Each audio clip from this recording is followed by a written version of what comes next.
Shabbat Shalom. So, everybody who's here, should have a copy of this text. If you're on Zoom, you don't have it. I mean, the text is not long.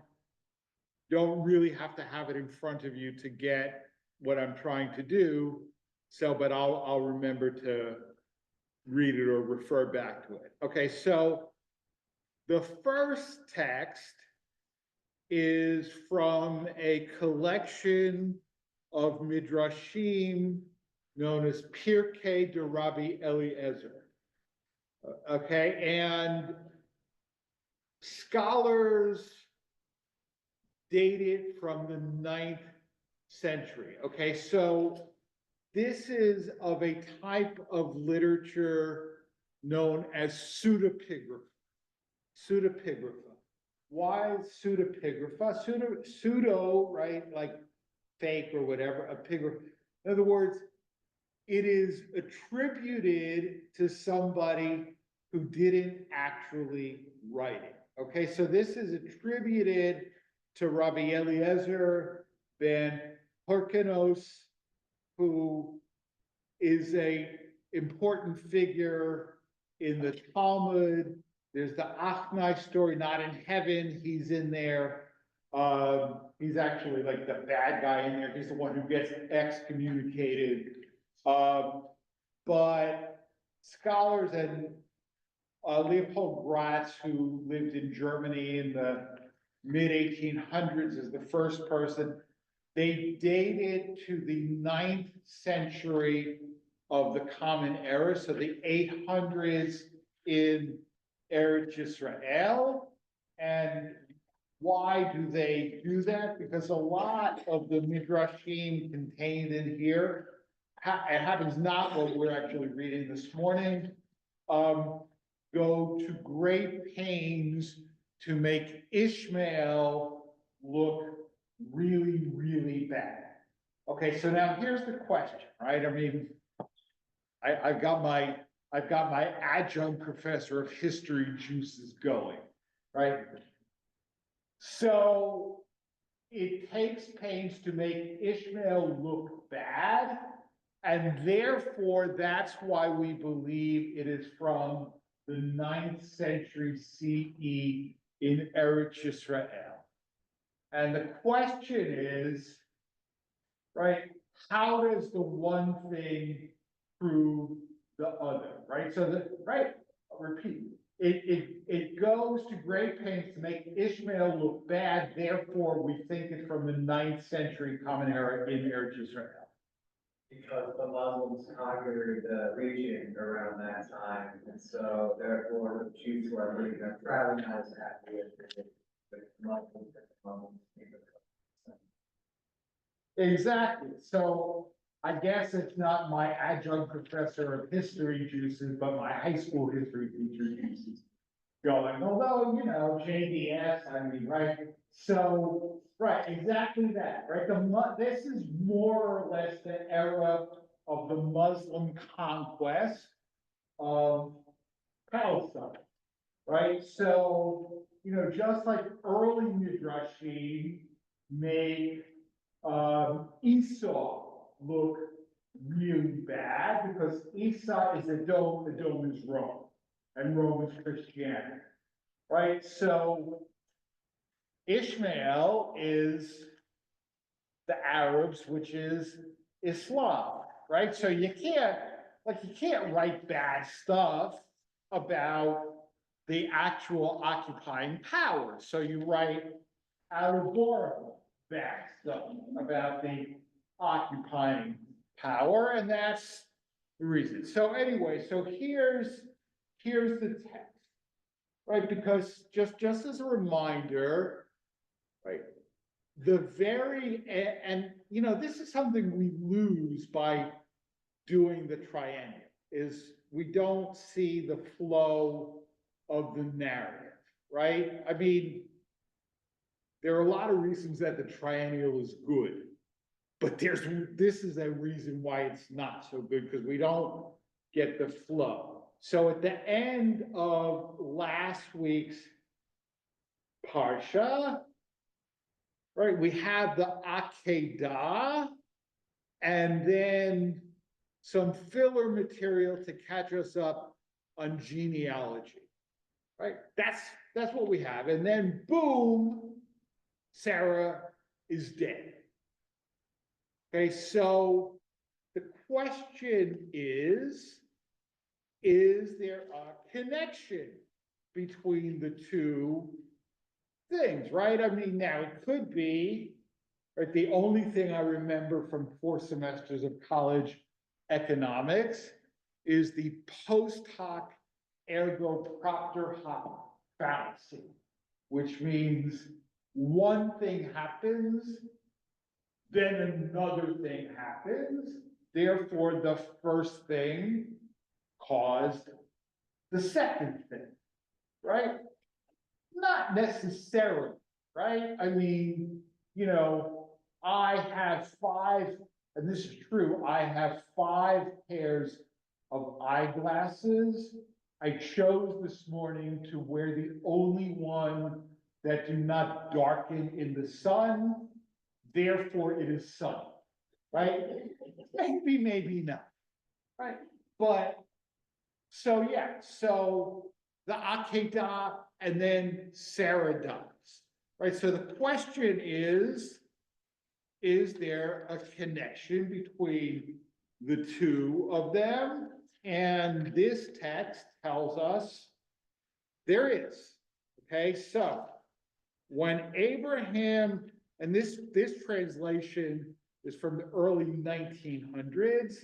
I didn't bother to retranslate it. You can tell from the early 1900s because of the these and the thous, right? When Abraham returned from Mount Moriah in peace, the anger of Samael was kindled. Samael is a demon, okay? He's a demon. The anger of Samael was kindled, for he saw that the desire of his heart to frustrate the offering of our father Abraham had not been realized. In other words, Samael wanted to mess up the whole thing, to have the sacrifice offered, right? But there's a lot, you need a little context. There's a lot of midrashim that go, because a sacrifice could be offered, but something could happen that would still make it invalid, right? If the knife got stuck, or the sacrificial offering moved too much, or whatever, it could make it invalid, right? So apparently, there are other midrashim that talk about what Abraham and Isaac together did to make sure that the sacrifice itself wouldn't be invalidated, right? So Samael was fine with Isaac being killed, but he wanted it not to count, right? And instead, it was like the complete opposite. Isaac wasn't killed, but it did count, right? So Samael is not happy. All right. So what did he do? He went and he said to Sarah, "Hast thou not heard what has happened in the world?" And I love the Hebrew. I mean, the Hebrew is really like excellent but straightforward Hebrew, right? Lo shamat masha ne'asa ba'olam.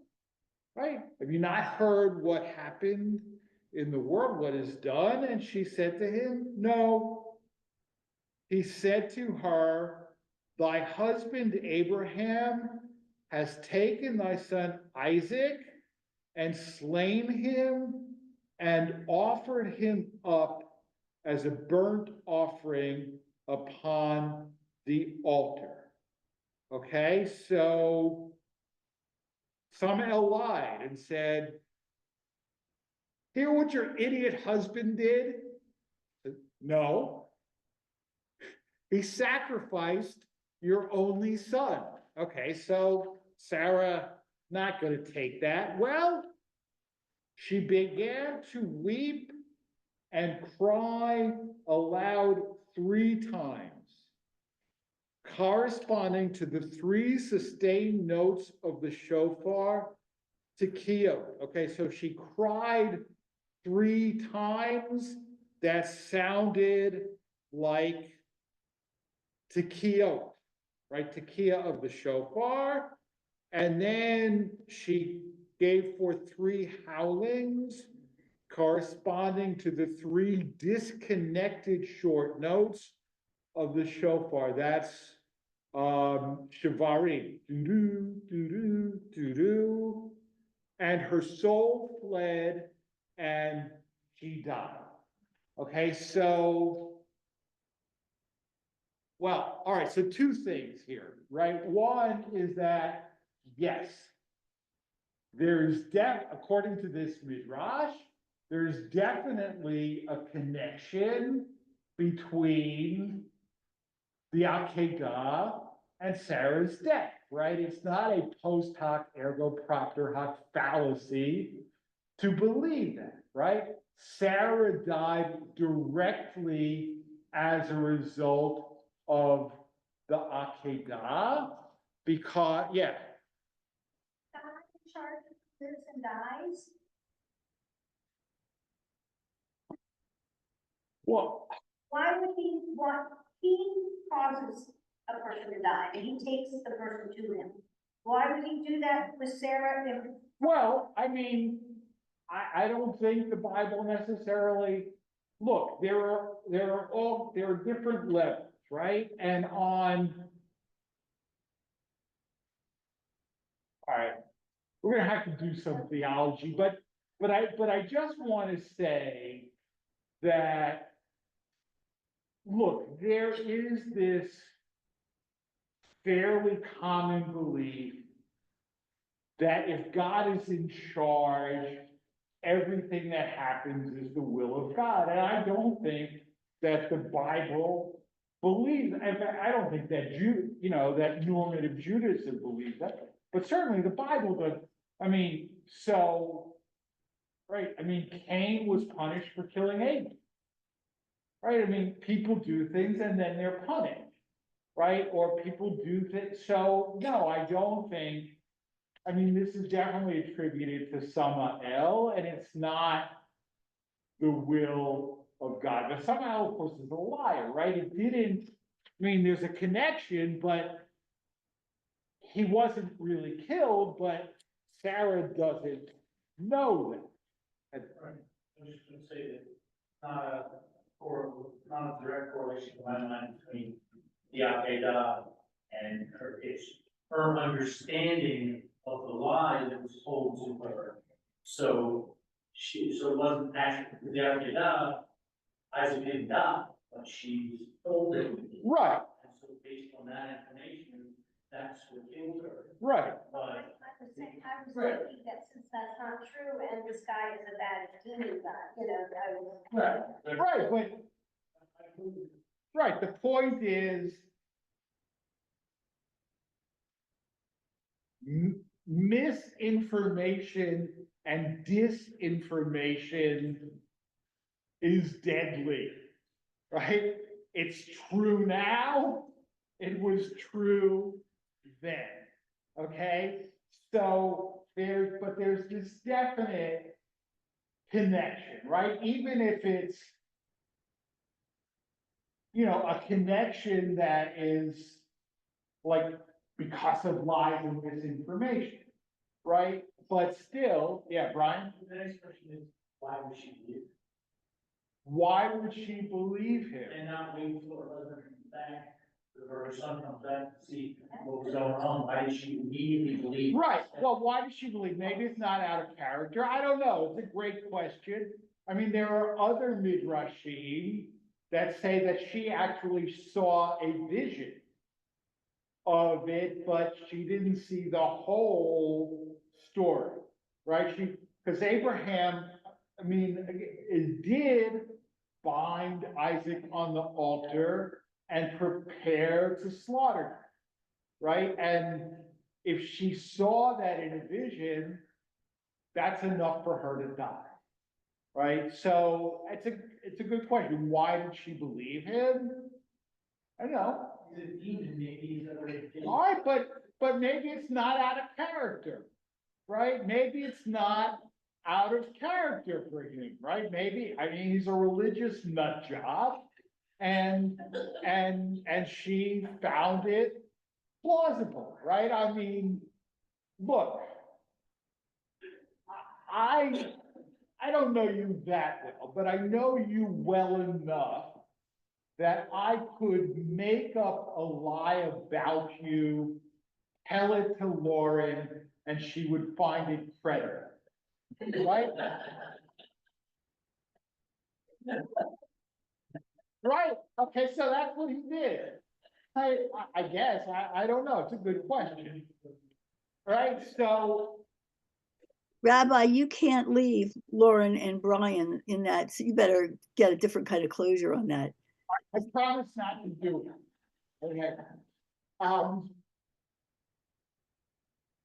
But the other thing is, like, we know, right, I mean, there's supposed to be a connection between the shofar and the Akedah, right? I mean, normally that's why it's a ram's horn, right? To remind God of the ram that was sacrificed instead of Isaac, right? But here, this midrash makes explicit that the shofar calls are symbolic of Sarah's weeping, of Sarah's grief, right, at Isaac's death, even though he didn't die, right? So, I mean, there's a lot going on here. But now, so your other question, why would she believe, right? So here's the next part of the midrash, right? Because the beginning of the parsha says, Abraham came to weep for Sarah and to mourn for her. Vayavo Avraham lispod l'Sarah ulivchota. He came to weep for her? I mean, why wasn't he there when she died? Right? Why wasn't he there when she died? Right? Well, whence did he come? From Mount Moriah, as it is said, and Abraham came to mourn for Sarah, right? So, I mean, there are others say that she died in Hebron, right? But at the end of the Akedah story, it says, V'yeshev Avraham be'Beersheva, right? Abraham lived in Beersheba, right? So why is Sarah dying in Hebron, but Abraham is living in Beersheba, right? Maybe they were separated, right? I mean, I'm not joking, right?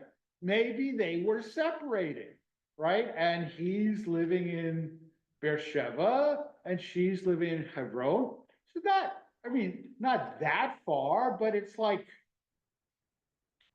I mean, it's a 45-minute car ride. Okay, so translate that into donkey. And, so they're maybe not living together, right? They're maybe separated. There's some estrangement, right? And, as I said on Rosh Hashanah, right, a more accurate name for the book of Genesis would be what? The book of dysfunctional families, right? So, right, Abraham is living in Beersheba, Sarah's living in Hebron, right? The demon tells a lie about Abraham that she finds to be entirely credible, etc., etc., etc. Okay, and now I'm just going to read the next thing because we don't have time to discuss it, but it is a much more modern source. Okay, this is by Rabbi Jen Gubitz, who I do not know, although I know who she is. She's a Reform rabbi, lives in the Boston area.